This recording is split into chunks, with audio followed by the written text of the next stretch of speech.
That was about a year or so back. I was just after my first year of kite surfing. I had 2 Commerson's dolphins. I was out for about 4.5 hours that particular day. Certainly these two were with me the whole time.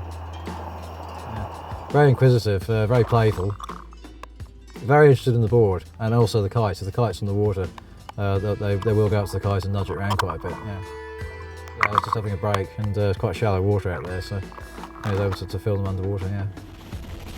Robert John Wilkinson, 43 years of age, and works as a helicopter mechanic for British International Helicopters at MPA. The islands have a heritage of sailing out of necessity, really back in the old days. You can see from some of the wrecks, like the Lady Liz here, again that was the main mode of transport back in the 1800s.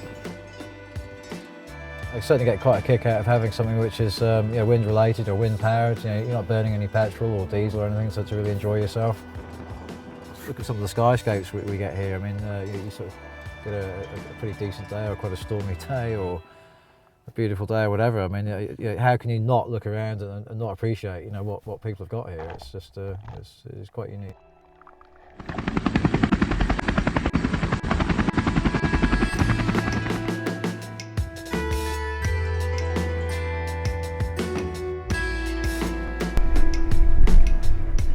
Sea lions don't normally eat penguins, but there's these 2 rogue guys that hunt the gentoos at the North Beach. The really big guy has a kind of tactic where he just lies in wait beneath where the waves break. So he just kind of goes up and down the beach like this, waiting for the penguins to come in.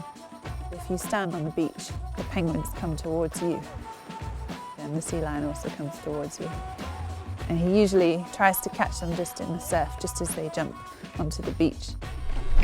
And if he doesn't manage that, he just charges out after them, and he usually catches them because they kind of panic, and they're a bit slow on land.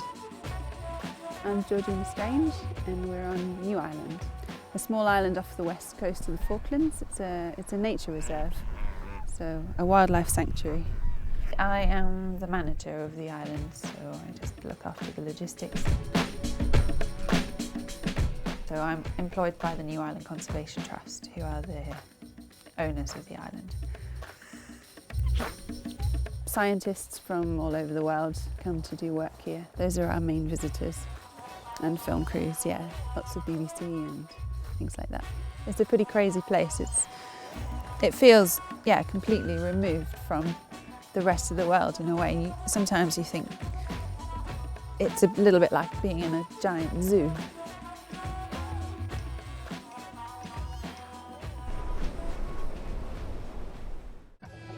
A lot of the diving around here is very memorable. I think some of the best diving, New Island has been particularly good. Some of the interactions we have with the sea lions are fantastic. Sometimes they just come and play with you, sometimes they come and give you a hard time. So we've certainly had a few dives where they've just come down and literally sort of danced around in front of you for a few minutes, and you just sit there really sort of being entertained by them. Sometimes they get a little bit aggressive, but most of the time they're just inquisitive, really.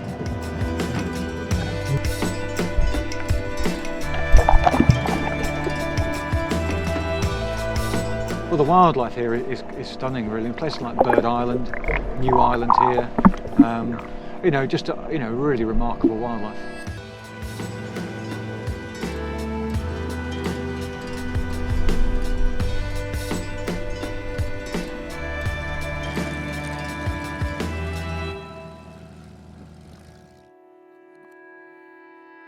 I've been chased by a sea lion a few times. I didn't feel a bond with the sea lion, but I don't know about a bond, but I think the wildlife certainly becomes more at peace with you if you act in a peaceful way. If you rampage around an island and take shots as you go around, yes, you cover a lot of ground and you might see something unusual. But I think to get the best pictures, you want to get yourself comfortable with the wildlife, sit down with it. Half the time the wildlife will come towards you, and just watch.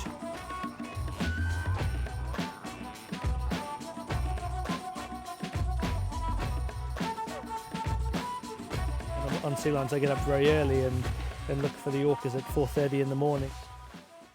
If you're sat inside and pop out for an hour, then you're unlikely to get the same photographs that somebody who goes out for 12 hours will. The Gentoo penguins are fantastic to be around because they exhibit quite a lot of character. This time of year, one of the best behaviours is one of the parents goes out to sea to feed.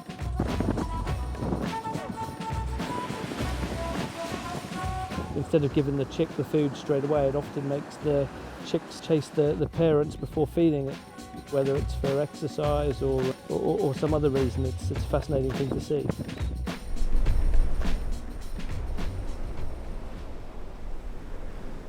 Once you've learned to cast the fly, you just got to get it out in the water, get a good length of line out.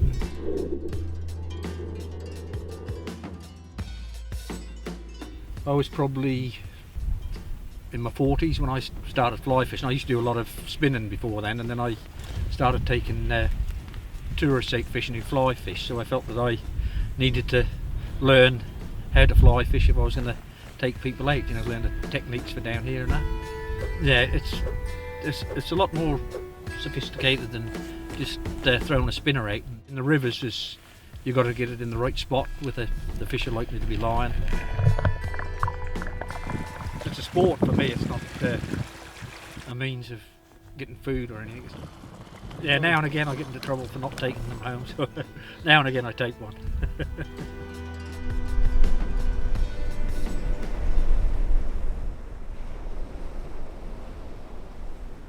There's no wild horses around now. In the days when I first went to work, so a lot of them horses, I wouldn't say they were wild, they were just unhandled. They'd just be running with a big troop until they're about 4-year-old, and then you'd get them in and start breaking them in.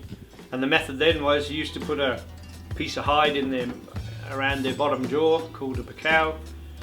You put the gear on them, and you had a mate with you on another horse, and someone opened the gate and you just went out the gate in a big charge really, and made it buck or run, and then you give it 3 good pulls to bring its head in, and that was basically doing the same job as I'm doing with the weights. It's more vicious and a lot of fun, but it's quite hard on the rider and the horse really.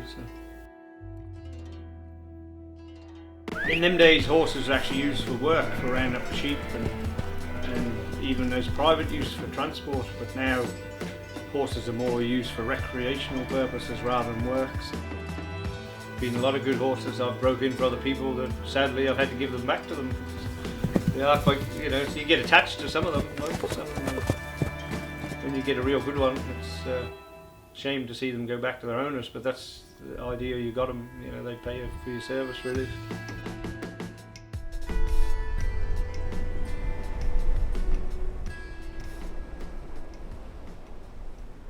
The minefields here, they peg them out so massive, the chance of them you're actually stepping on is probably quite low.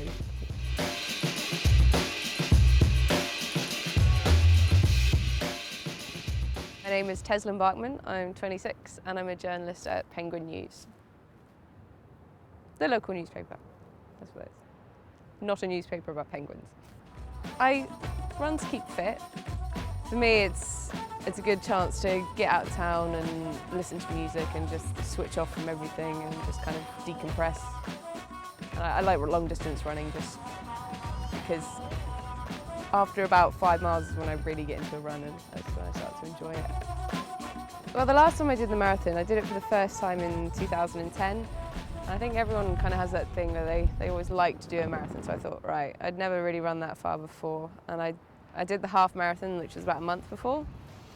And so I had about a month of training between that and the marathon to get in shape, and I didn't actually have any proper trainers. I did the thing in walking boots, but I did it. The most southerly marathon in the world, and certainly the most challenging thing I've ever done. I'd really love to run a marathon somewhere where it's a bit flatter and a bit less windy, but I think if any marathon runners are looking for a challenge, we've had professionals come down here before and quit, not even halfway through, so you have to be pretty tough to do this one, I think. My favourite run is probably out from town along the bypass to the Lady Liz, and then along to Engineers Point on the Narrows, because you get to go back via Gypsy Coast, so you get to see penguins and World War II guns and stuff like that. And it's really awesome.